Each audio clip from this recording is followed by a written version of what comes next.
बोले तू पीछा कर 22 किलोमीटर तक पीछा करने के बाद पता चला कि लुगाई नहीं, वो तो जमाई है। तालियां बजाओ एक बार जोरदार पवन आनंद भैया के लिए।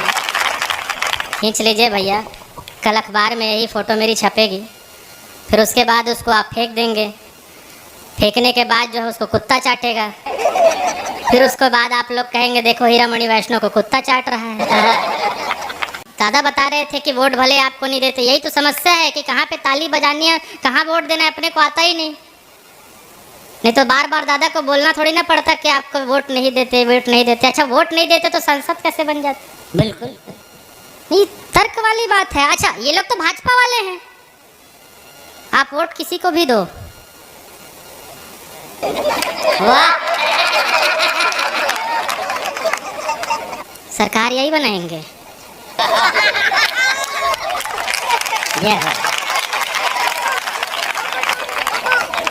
अच्छा देखो, हिंदुस्तान वास्तव में कमाल का देश है भाई साहब, बहुत कमाल का देश है, अद्भुत देश है। एक आदमी जो ऐसा है जो कन्याकुमारी से निकल करके कश्मीर तक जाता है बहुमत के लिए, नाम देता है भारत जोड़ो, उसकी खुद की नहीं जुड़ पा रही है। और किसी किसी ढंग की जुड़े तब तो भारत जुड़े। अच्छा मजे की बात यह है, एक बंदे को ना बहू मिल रही है ना मत मिल पा रहा है, इस चक्कर में वो सरकार नहीं बना पा रहा है। और दूसरे साइड को चाहे बहू मिले या मत मिले या दोनों मिल जाए या दोनों मन ना मिले, हर जगह सरकार बनाएंगे।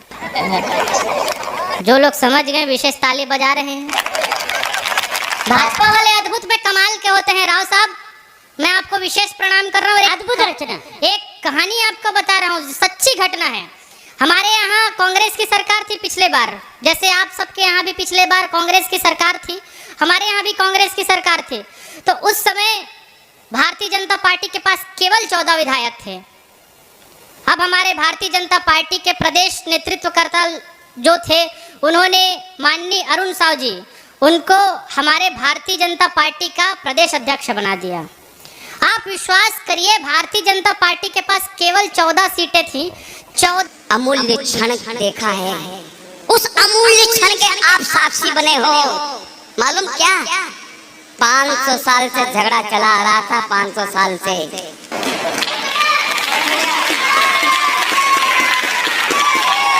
और उस दृश्य को जितने भी यहाँ पर बैठे हैं ना, सारे लोगों ने अपनी आंखों से 22 जनवरी को कैद किया है। वहाँ पर आपकी आंखों ने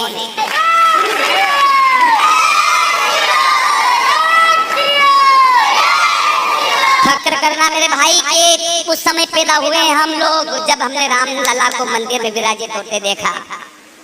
क्या दृश्य था मनोज भैया। हम कवि सम्मेलन, हमने राम जी के नाम के 50 कवि सम्मेलन किए उस समय। दीपा जी भी साथ में थी, पवन भैया भी साथ में थे। आप हमारे 2-4 प्रोग्रामों में नहीं थे, आप भी साथ में थे। तो सब लोग, बंटी भैया उदास मत हो, आप भी थे, आप तो मारो भी थे, हर प्रोग्राम में आप तो थे। तो क्या दृश्य था, वो कवि सम्मेलन करके जाते और गलियों में 5 बजे रात के बच्चे, आपके यहाँ भी हुए होंगे, 5 बजे रात के 22 जनवरी की पहले की घटना बता रहा हूँ मैं आपको। 5 बजे रात के बच्चे ढोलक बेटी ले लेते, छोटे छोटे बच्चे, ढोलक बेटी, महिलाएं, पुरुष, पूरे गांव के, और ढोलक बेटी लेकर मेरी झोपड़ी के बाग खुल जाएंगे, राम आएंगे। मेरी झोपड़ी के बाग खुल जाएंगे, राम आएंगे। राम आएंगे तो अंगना सजाऊंगी, मैं तो रुच रुच भोग लगाऊंगी। मेरे जन्म के पाप सारे टल जाएंगे, राम आएंगे। क्या दृश्य था मनोज भैया, कसम से। हम गुजरते थे, लोग गाते थे, ढोलक बजाते थे। हमने जब उस दृश्य को देखा, यार क्या आवरण था वो, क्या आवरण था। जिधर देखो उधर आजकल और कुछ याद रहता नहीं, एक बस राम